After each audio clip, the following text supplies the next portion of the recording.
In today's tutorial, I'm going to show you guys how to resolve if you're having an issue on Windows 10 where projecting to this PC is disabled and you cannot modify or access any of those settings are all grayed out on your Windows 10 laptop, desktop, or tablet computer. So this should hopefully be a pretty straightforward process, guys. And without further ado, let's go ahead and jump right into it. So all you have to do is open up the search menu, type in optional features. Best result should say underneath settings, manage optional features, or one of the best results. Go ahead and select that.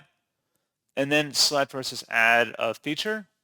And then you want to search for wireless display. Check mark the box next to it, and then select add. Give it a moment to install here.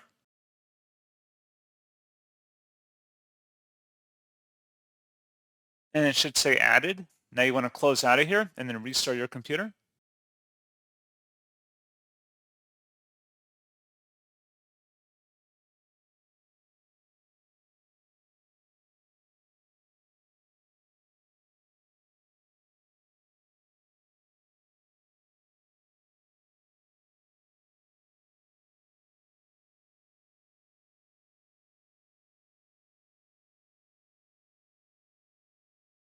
And that's all you have to do. So then the settings should become visible and you should be good to go. So as always, thank you for watching this brief tutorial. Do hope that was able to help you out, and I do look forward to catching you all in the next tutorial. Goodbye.